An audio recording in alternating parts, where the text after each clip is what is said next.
Howdy. Welcome. I'm Charlie Simons, your host here on Do Not Talk. Talk about two things you're never supposed to talk about: religion and politics, and sometimes other things in between. Now, my first experience with Roland was through a friend of mine. I saw him on her show, and I'd already heard about him and what his brothers were doing. And I'm like, these four brothers are suing Supreme Court justices. Not all of them, just the ones who refused to listen to any kind of evidence that was being presented about the 2020 election. They wouldn't even listen to it. They wouldn't even look at the evidence. They said no. Why would you say no to something really important like that? Well, that's what they started asking. Why would justices say no to even taking a look at evidence that was being presented? So they tried several different things to try and change that course and to put them on a course correction and get them to do the right thing that we pay them to do. And they kept hitting brick wall after brick wall. I've had Roland on a couple of times. Now I've had his brother Loy on as well. And I love what they do. I think it's fantastic, for one thing, because no one else is doing it. So I got mountains of respect for them just for that. They don't have a big bankroll behind them. They don't have a whole army of attorneys. So much of what they're doing, and they're not attorneys. So much of what they're doing, they've just been learning as they go along, and they make a mistake. Oh, we got to do this. Oh, look how loopholes. How do you close these loopholes? That's what Roland and his brothers have been doing, and I just admire them so much for it. And if you want to go back and see some of the past shows that I've had him on, we really get into it. He was a fantastic guest. So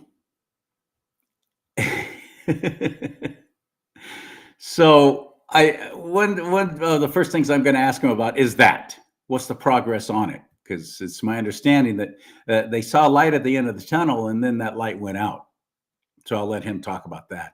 But then he said, hey, you know what I'd really like to talk about is my book.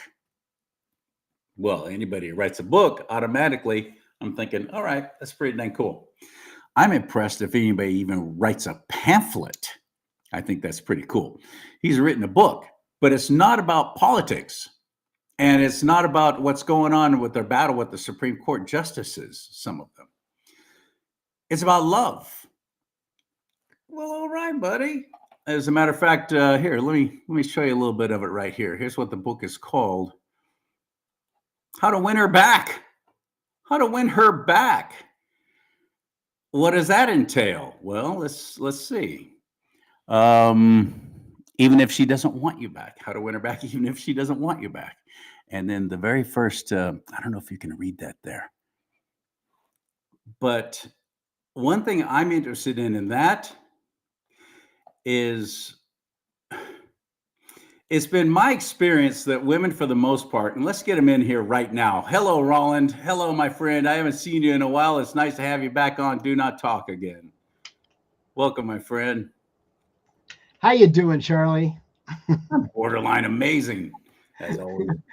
So, well, I got to tell you, my family we fulfilled it with a lot of passion and the cause. And my younger brother Darren, we just couldn't stand watching the government go down in the tubes on the debacle of the presidential so-called election.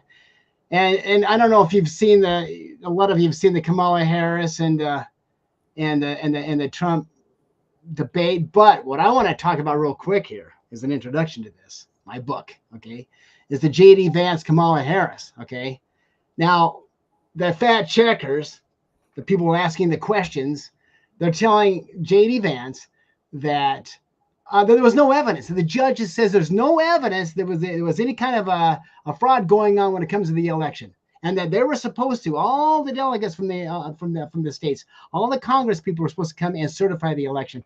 Well, they were absolutely wrong. I've done my research, okay? And this is something a lot of people don't realize. No judge, not one judge, has thrown out the allegations that the 2020 presidential election was fraudulent None of them threw it out based upon this thing called lack of evidence. That was made up by the media. And you know where they got that? It was an opinion of an attorney. And the media was there and quoted this opinion as if it really did happen. Let me repeat this again, Charlie. This is very important. No judge is throwing it out based upon lack of evidence. They don't do that. They have to hear the case. They have to see the evidence to determine if there's evidence. The case has to move forward. For the case to move forward means the complaint has filed. They've got 30 days to answer the complaint, go through the discovery, which takes quite a long time. No, the judge blocked it from being taken to the next step based upon wacky reasons. It has nothing to do with evidence. So I wanted to make that. And so this is something that's been like really bothering my brother Darren, because he's all about that. And he says, man, you want to be involved? I'm like, heck yeah, man. But in the meanwhile, now this is what I was doing before all this was going on. Ever since I was 14 years old, I've had a passion when it comes to relationships, marriage, love, because I'm a love kind of guy. I like it, relationships. And I started practicing. I never did get my license, but I would practice on people, practice on marriages, and I would focus on this thing called depression. Because let me tell you, Charlie, I think 4 out of 5 people in this country, in this world, are depressed, if not all of us, from one time to another.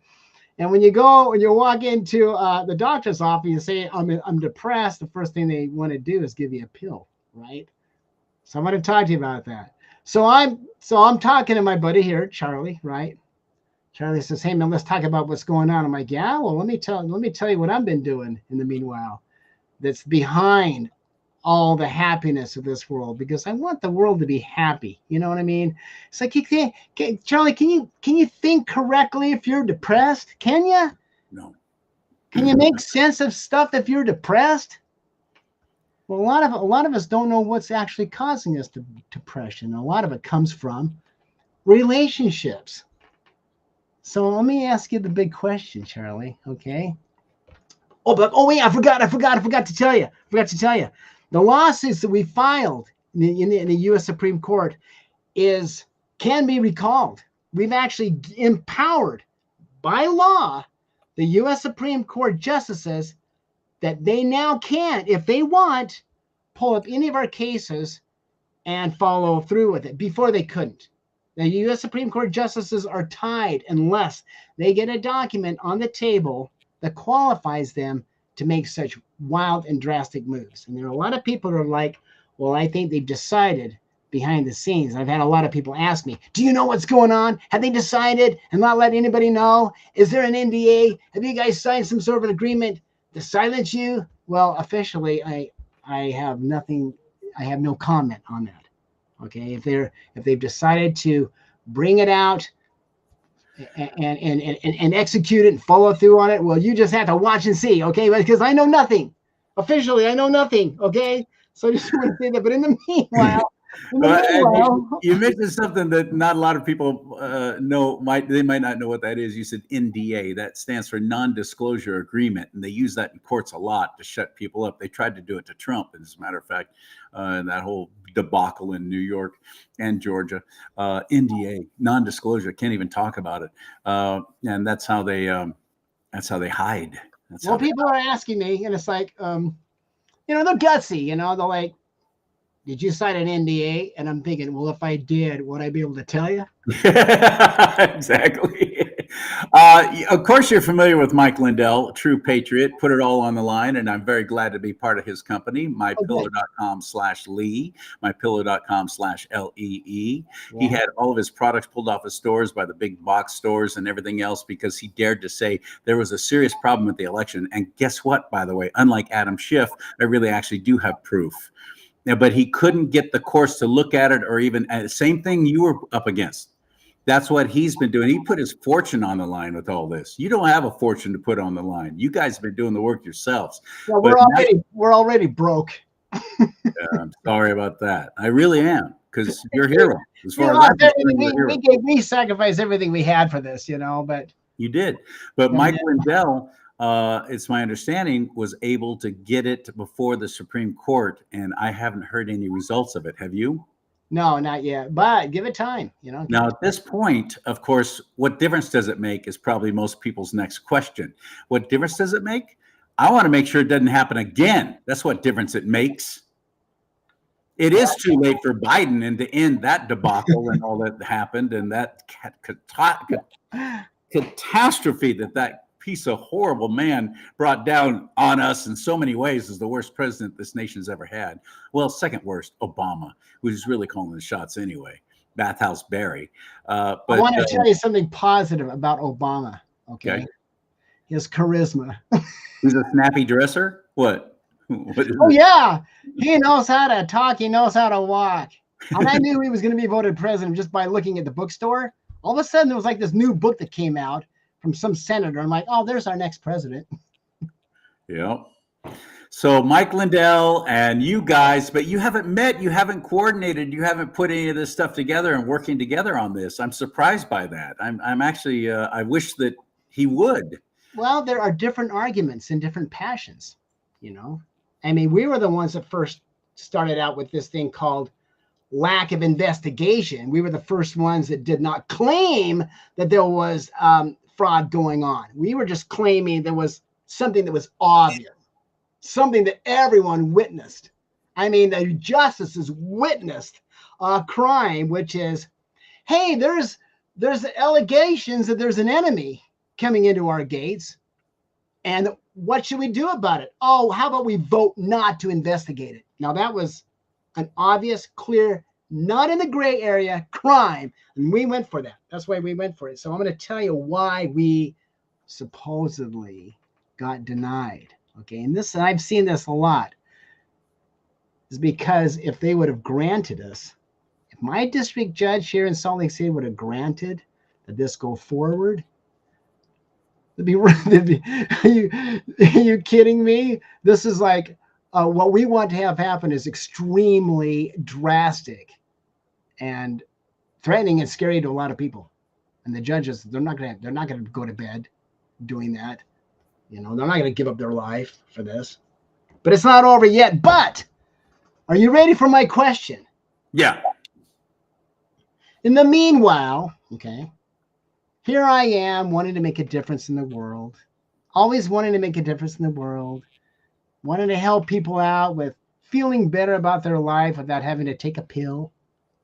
You know, a lot of people are scared right now, but I believe in energy. I believe in the law of attraction. You've heard of that. I believe that when people, and if there are enough of them, and they come together in prayer and they have faith, and they have trust in the Almighty, the magic happens. And I happen to be really interested in that. So here we are.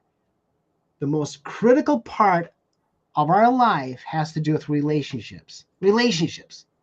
If your relationships are working, you're going to be happy. If your relationships are not working, you're not going to be happy. And the most important relationship in this world is a relationship, love. And I'm focusing on how to win her back. Guys who've blown it, who feel like they've blown it, who are with women who've been so abused by past relationships. You get this decent guy, okay? This decent guy meets this woman who's had like 6 different idiot guys beating her up emotionally. And she's supposed to be open to this decent guy. She's supposed to be like, hey, I'm ready to love you. And here's this decent guy. And he shows her how nice he is, and he's loving. And he does one thing that's innocent that reminds her of all the 6 idiot guys. What do you think is going to happen, Charlie? It's not going to work out. And the guy's going to go, what did I do? What did I do wrong? And she's going to flip out. He's not going to know how to handle it. I'm telling you, I did serious research. I consider myself a research scientist, and I've talked to a lot of counselors, marriage counselors, and I've interviewed a lot of couples for the past several years. And I found out what the guy can actually do to win her back, even if he absolutely is confident she will not have him back. And it's in my book, How to Win Her Back, even if she doesn't want you back. So I'm going to give you a clue here, okay? Okay. one of the tricks here, and I'm going to call them tricks because they are subconscious mind tricks. In fact, my website, if you're interested in this book, my website is called themagicmindbomb.com. Themagicmindbomb.com, because it deals with the subconscious mind. We get B-O-M-B, Magic Mind. The Magic Mind Boom. Is it the Magic Mind Bomb or just Magic Mind Bomb? Either way, you go magicmindbomb.com, it'll get you there. Themagicmindbomb.com, it'll get you there. Okay. And it shows you the subconscious mind techniques, things that you can actually say to her that she will automatically, subconscious mind, shift her in a way where she's open to what you have to say. The cover of your book here, How to Win Her Back. For one thing, that dude is a good 3 times bigger than she is. So first of all, hit the treadmill, Bubba. But other than that, it is. Let's see. Can you see that there? Yeah, you see that there. Yeah, I see it.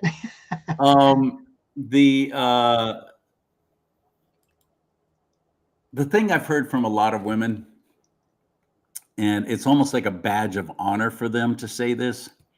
It doesn't impress me much because I think it's weak and a ridiculous argument. But I've heard so many women say this. Once I'm done, I'm done. I'm not going back. It doesn't matter. I may have been in love at one time and totally devoted, but once I'm done, I'm done. So there's nothing you can say or do that's going to win her back, as you say. Yeah, I've heard that a lot. I'll bet. Yeah, I've heard that a lot. And guess what? I have seen this. From my techniques, I have seen the woman take him back, even though she was committed that she's completely done. I've had a lot of women tell me that. I've had, you can't write a book like that, Roland.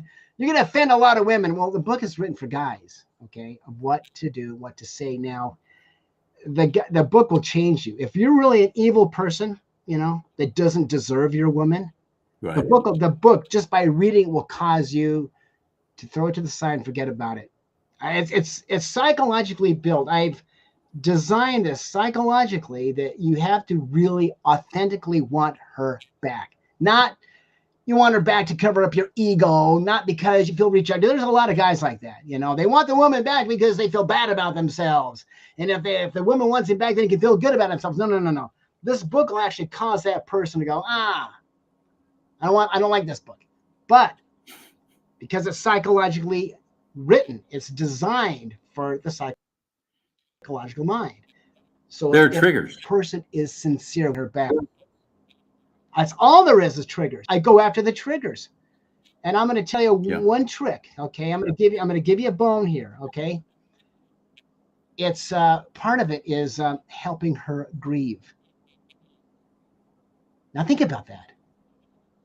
She's going through all this crap with this guy, right? She's like, I am done with you, right?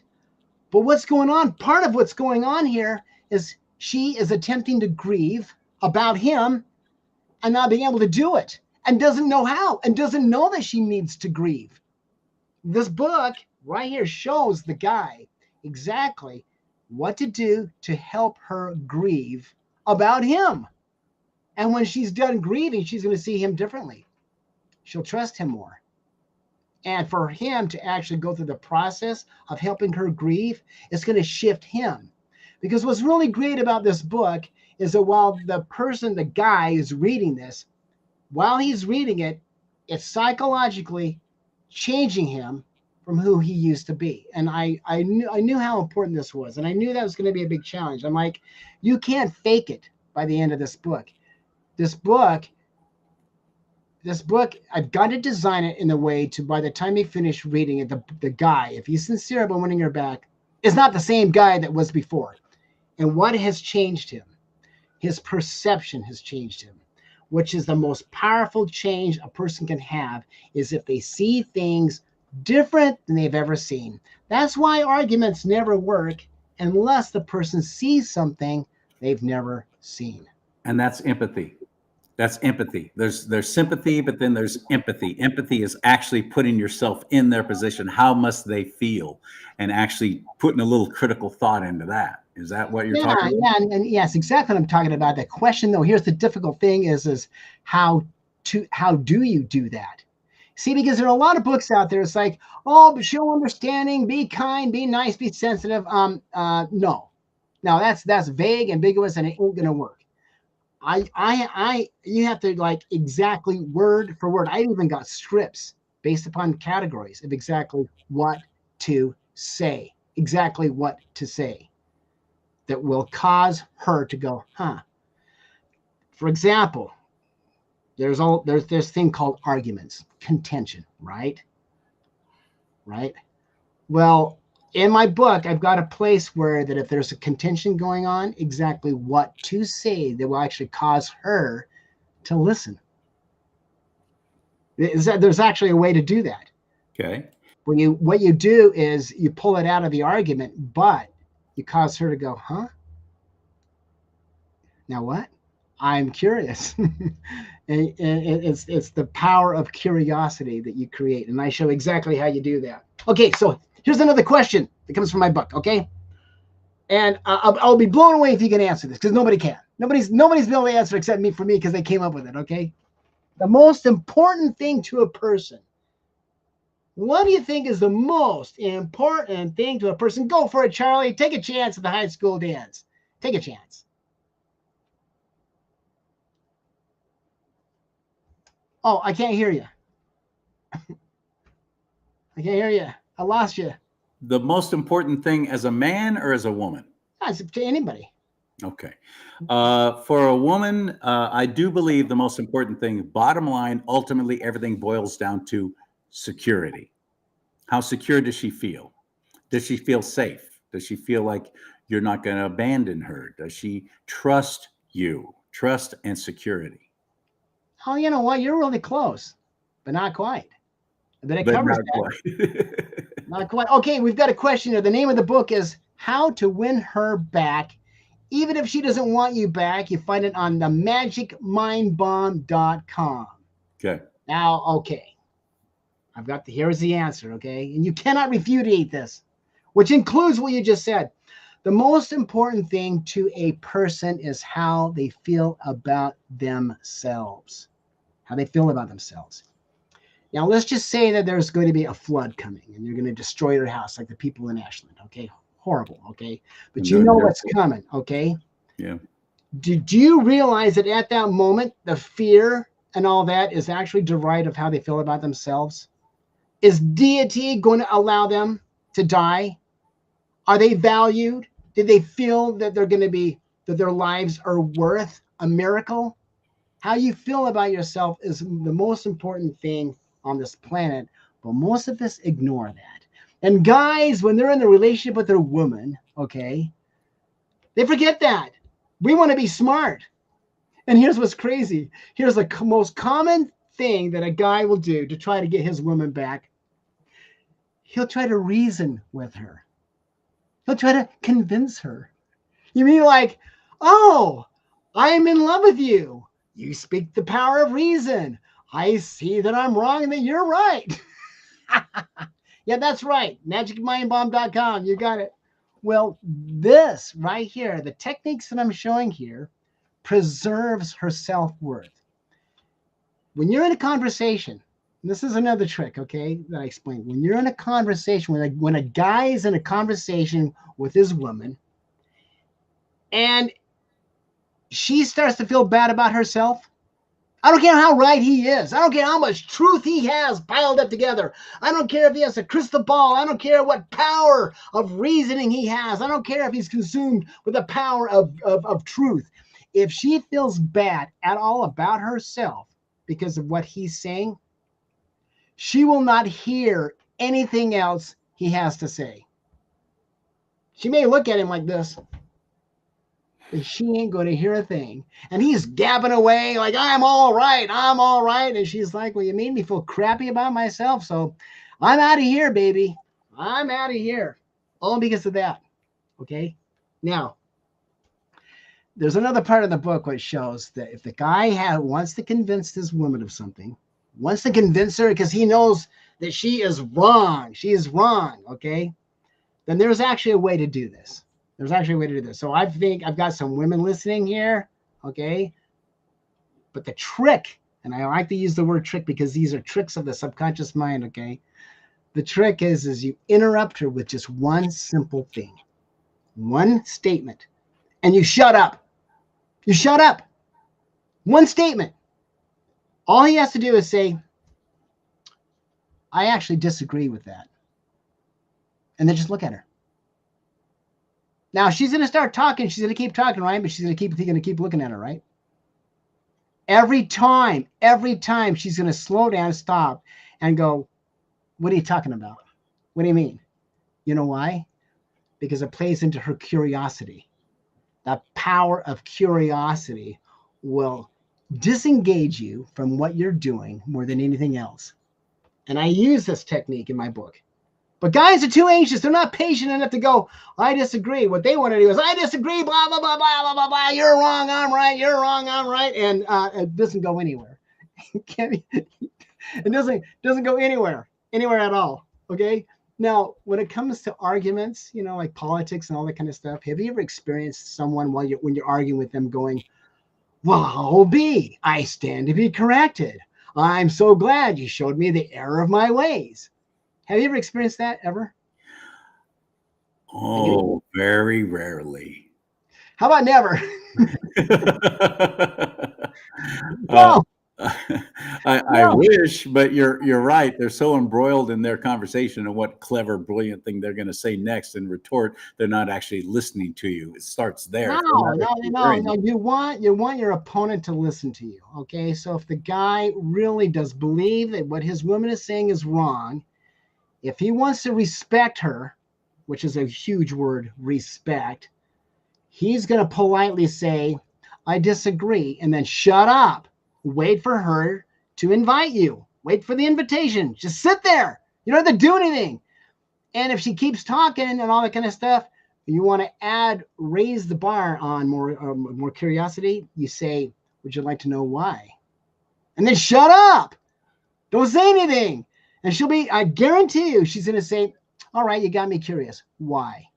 And then what's really important is your response has got to be short and to the point. Like, for example, you're wrong. Because you were the one that opened up the cupboard door when I smacked my head into it, not me. And then shut up. And then she says something like, I didn't open up the cupboard door, you did. Why are you accusing me of this? And remember, whenever a guy ever accuses his woman, because sometimes he's going to need to, let her defend herself. You don't defend herself, you're going to show her disrespect and she's going to want to leave you while she's looking at you with loving eyes. She'll be looking at you like this. And you know what she's thinking? I'm looking for the opportunity I can to get out of this relationship. And he's thinking, oh, look at the love that he has for me. No, you disrespected your woman, okay? It's poison to the soul. Disrespect, man, disrespect is what causes a marriage to end quicker than anything else. Okay. Do we got a couple more minutes? Oh no, we got to get out of here. I got one last thought. No, brother, you go. I got time. TheMagicMindBomb.com.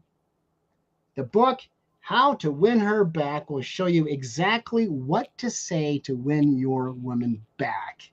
And you're not going to be able to fake it. It's psychologically built to the guy. If he's truly evil, he's not going to, this is trippy. I've actually experimented with this. He's not going to be able to say the words. They're just words. The evil of him will stop him from saying the magic words that will win her heart. He won't be able to do it. He'll be like, oh, it doesn't make sense to me. And he'll want to go on and follow his urges and his triggers and all that kind of stuff. Okay, one last thing. What was it? Okay. The number one element that causes a divorce, the number one cause of divorce. Okay. What do you think that is? Come on, man. Take a chance on the high school dance. What do you think that is? The number one cause of divorce. Come on, take a chance, man. Be wrong. Well, disrespect is an awfully good one. Actually, that was it. Yeah. There's another word for it. It's called resentment. Resentment will kill a marriage and a relationship quicker than anything else. And I show you in this book how you can get your way without creating resentment. I'm not talking about compromising. I'm not asking the guy to sacrifice anything. I'm not talking about lying or making stuff up or pretending or faking it. I'm talking about empowering him to get his way in a way that inspires his woman. I mean, my gosh. It's just like there's a way to do it. If you really want your way, if you really want your way done, there's a way to do it that will cause her to go, oh, wow, I haven't seen it like this before. And if you're wrong about it, she's going to respond in a way that's going to inspire you. Resentment is the number one cause of divorce. And I'm showing you in this book how to get out of resentment, get your way. At the same time, your woman is happy and so are you. And then you'll thank me for it. You'll call me up and go, wow, Roland, this stuff really works.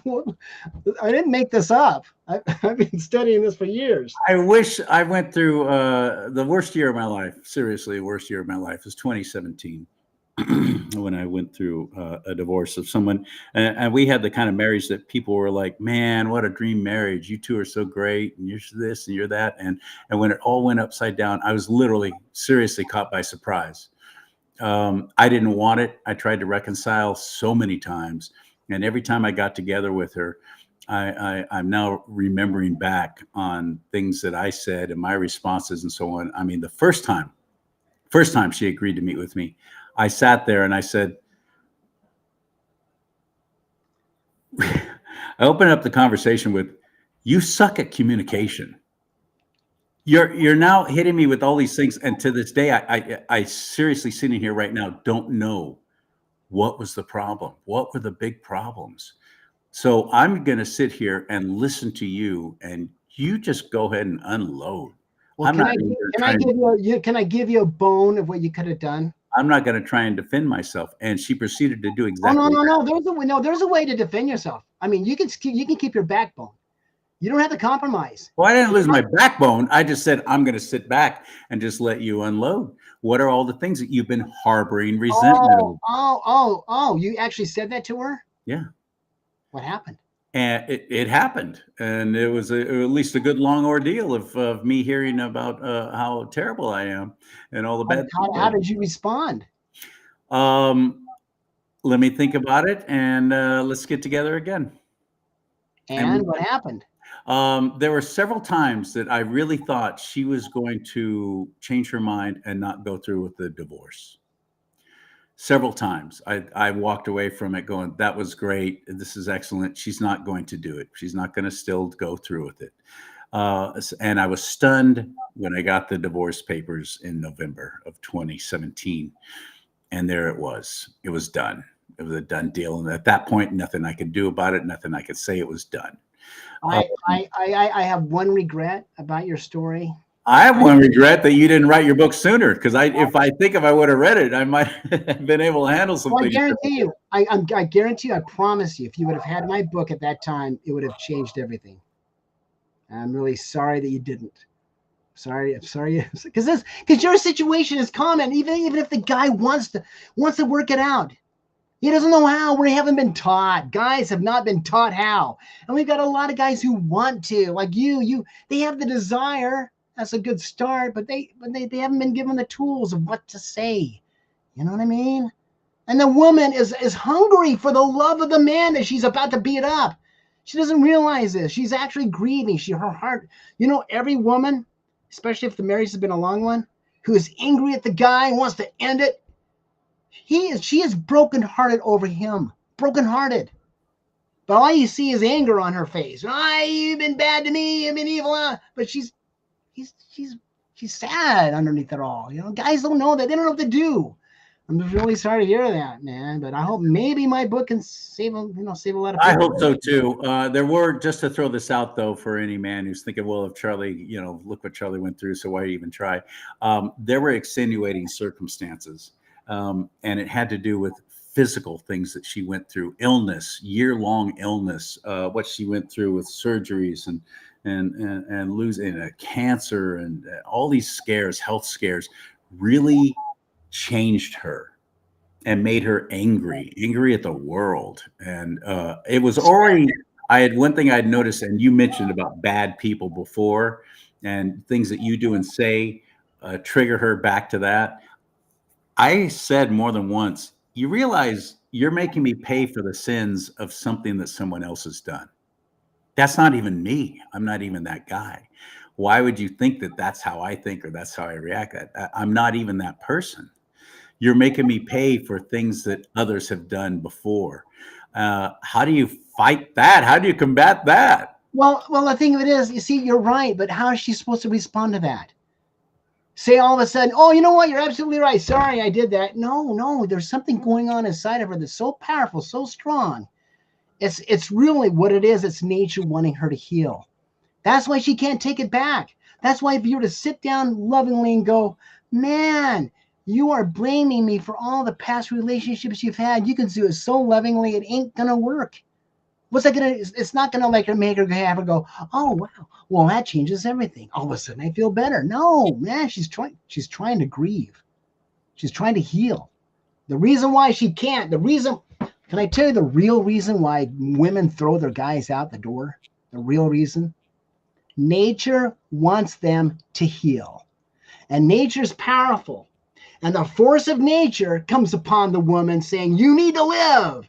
You're going to heal. And so by nature, she's going to throw him out. Because that's what we do to enemies, to protect ourselves. Can you imagine him on his way being thrown out going, but you're wrong, you're misunderstanding me. That's not going to help. She wants to heal. It's really sad, yeah. It obviously didn't help. Ultimately, I lost everything. That was a I'm really sorry. Yeah, horrible, man, horrible. You know, I don't wish it on anyone, even people I don't like. I don't want them to go through that. It was. Can you see why I focused on this subject? How critical it is. Yeah, heck yeah. It's big time. I'm going to tell you that the government, the world leaders, my opinion on why they suck, because they don't know how to have relationships. They don't know how. And you think they're happy? Can you tell me one person who's happy when the relationships suck? Oh, they try to cover themselves with all sorts of gooply gop, and they smile a lot because they're drugged and their eyeballs are big, drugged with all sorts of glamour, glory, adulation, but underneath it all, they're depressed. I'm not kidding me, man. You tell me a world leader, you point a world leader who really sucks, and if I can have a session with them on their relationships, on his wife, and I make that work, he's going to see the world completely different, man. That's my philosophy. That's my political approach. I want you to do well. I hope that you will go to his website and you will purchase his book, and especially if you've got a man in your life, your brother, your Christian brother, your uncle, your whomever, buy this for them. Magicmindbomb.com. Themagicmindbomb.com. Yeah. Thanks, Charlie. Thank you, man. Oh, you bet. So the court case, the legal proceedings against those justices who, with their dereliction of duty, completely went against their own oath of office by investigating something that was just treasonous, as far as I'm concerned. There's still light at the end of that tunnel? Oh, yeah, they can bring it up. Once it's on their desk, it's always on their desk. And you know they've been thinking about it. You know they have. You know they're like, we got to take a look at this. And I want you to imagine this, okay? He got a justice, comes home to his wife. And he's like, honey, I got this thing on my mind. Is that all you can think about is your work? You're always like, work. And then he wants to kick the dog. And here, my case just went out the door on account that he didn't read my book. Counted he didn't read your book. All right. That's Roland Brunson, RALAND, Roland Brunson, BRUNSON, Magic Mind Bomb. .com. Yeah, right on, brother. It's always fun talking to you. I always get a kick out of it, my friend. I appreciate it too. Let's talk again, okay? Anytime. Let's talk and do not talk. All right. We'll talk on Do Not Talk. You want to help out these patriots, help their businesses, support them that way? It's a great way to do it. I mentioned Mike Lindell, mypillow.com/Lee, mypillow.com/LEE. My middle name Lee can get you up to 75% off American-made products. He has over 100 products at his online store now. Because like Roland and his brothers, they actually went after the election fraud. They've paid for it. They've been used and abused and thrown away and shut down and deleted, ignored as best as possible by the media, except for people like me. Support those people. Support Mike Lindell at mypillow.com/Lee. Use my middle name as a promo code, and he will share with me some of the profits that he makes from the products that you buy. So you'll be helping me. You'll be helping Mike Lindell. Go to mindbomb.com, look at Roland's book, buy that book, see if it helps you or somebody you really care about, see if it can prevent yet another stinking, filthy divorce. Worth it. May God bless you and keep you. May God bless America, but most importantly, America bless God.